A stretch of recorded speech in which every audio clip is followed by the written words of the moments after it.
ঐক্যবদ্ধভাবে সব ষড়যন্ত্র মোকাবিলা করে নতুন বাংলাদেশ নির্মাণে কাজ করে যাওয়ার প্রত্যয় ব্যক্ত করেছেন 12 দলীয় জোটের নেতারা।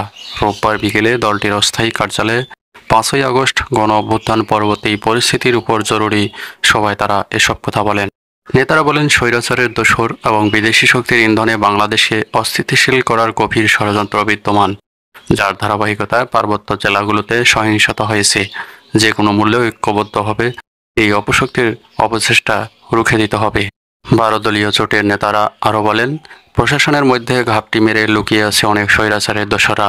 তারাই দেশকে অস্থিতিশীল করার ব্যাপারে সহায়ক ভূমিকা পালন করছে। বাংলাদেশ স্বৈরাচার মুক্ত হলেও গণতন্ত্র এখনও নিরাপদ নয়। বাংলাদেশে নিযুক্ত ভারতীয় হাই কমিশনার প্রণয় ভার্মার সঙ্গে বৈঠক করেছে বিএনপির মহাসচিব মির্জা ফখরুল ইসলাম আলমগীরের নেতৃত্বে একটি প্রতিনিধি দল। রোববার গুলশানে বিএনপির চেয়ারপারসনের রাজনৈতিক কার্যালয়ে এই বৈঠক অনুষ্ঠিত হয়। বৈঠকে ভারতের উপ হাই কমিশনার প্রবণ বাধেও উপস্থিত ছিলেন। বৈঠক শেষে উপস্থিত সাংবাদিকদের মির্জা ফখরুল জানান, ভারতের হাই কমিশনার আমাদের অফিসে এসেছিলেন। ঘণ্টাখানিক আলোচনা হয়েছে।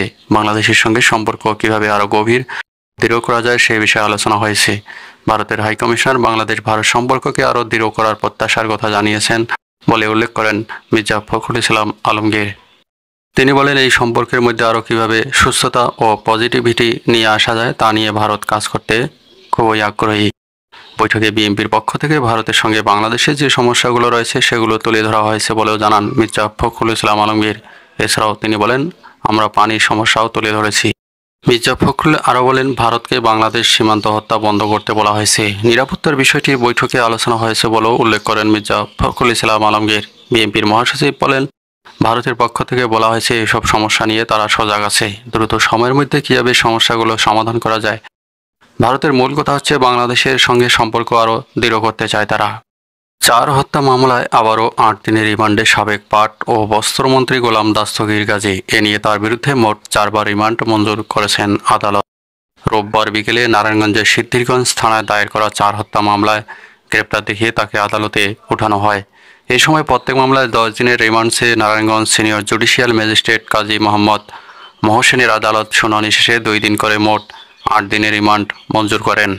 বিষয়টি নিশ্চিত করেছেন নারায়ণগঞ্জ কোর্ট পুলিশের পরিদর্শক আব্দুল রশিদ।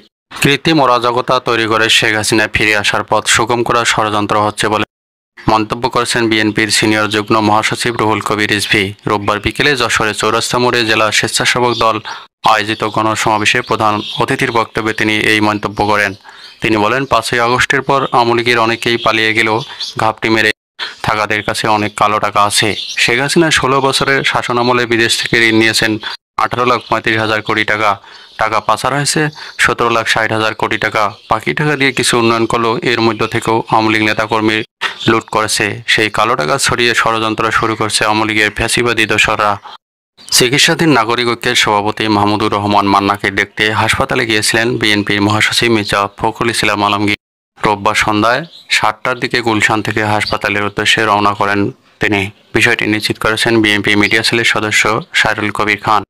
এর আগে শনিবার দিনগত মধ্যরাতে বুকে ব্যথা নিয়ে মাহমুদুর রহমান মান্না রাজধানী পিজি হাসপাতালের করোনারি কেয়ার ইউনিটে চিকিৎসাধীন আছেন। তার ব্যক্তিগত চিকিৎসক ডাক্তার শোয়েব মোহাম্মদ জানিয়েছেন, মান্না হার্ট অ্যাটাক করেছেন এবং 72 ঘন্টা পার না হওয়া পর্যন্ত শঙ্কামুক্ত নন বলে জানিয়েছেন।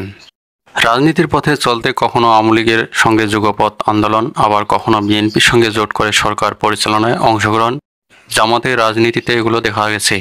একসময়ের যুগপৎ আন্দোলনের সঙ্গে আওয়ামী লীগের দ্বারাই জামাতের সবচেয়ে ক্ষতি হয়েছে বলে মনে করে দলটির নেতাকর্মীরা। এমতো অবস্থায় ভবিষ্যতে আবার কখনো আওয়ামী লীগের সঙ্গে রাজনৈতিক জোট হওয়ার সম্ভাবনা কতটুকু, এ বিষয়ে খোলামেলা কথা বলেছেন জামায়াতে আমির ডাক্তার শফিকুর রহমান। সম্প্রতি ঠিকানায় খালেদ মহিউদ্দিন অনুষ্ঠানে অংশ নিয়ে রাজনৈতিক জোট নিয়ে দলের অবস্থান পরিষ্কার করেছেন দলটির আমির। ডাক্তার শফিকুর রহমান বলেছেন, যখন দেশে কোনো ধরনের ফ্যাসিজম এসেছে, যখন অন্যায় করেছে সরকার, তখন আমরা তার প্রতিবাদ করেছি। একই সুরে যারা প্রতিবাদ করেছে সঙ্গত কারণেই তাদের সঙ্গে আমাদের বিষয়টি মিলে গেছে।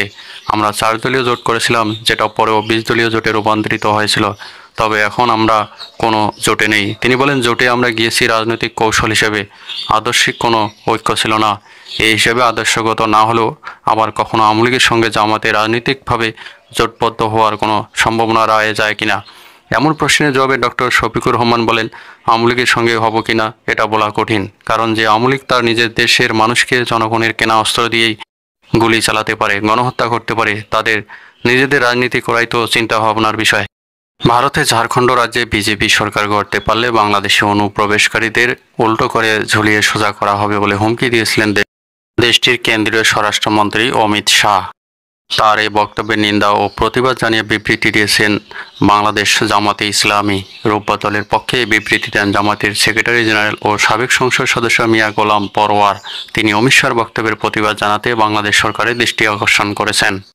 রাজ্য বিধানসভা নির্বাচন সামনে রেখে গত শুক্রবার ঝাড়খণ্ডের সাহেবগঞ্জ জেলার পরিবর্তন যাত্রার উদ্বোধন উপলক্ষে আয়োজিত সমাবেশে অমিত শাহ বাংলাদেশিদের নিয়ে এই হুমকি দিয়েছিলেন।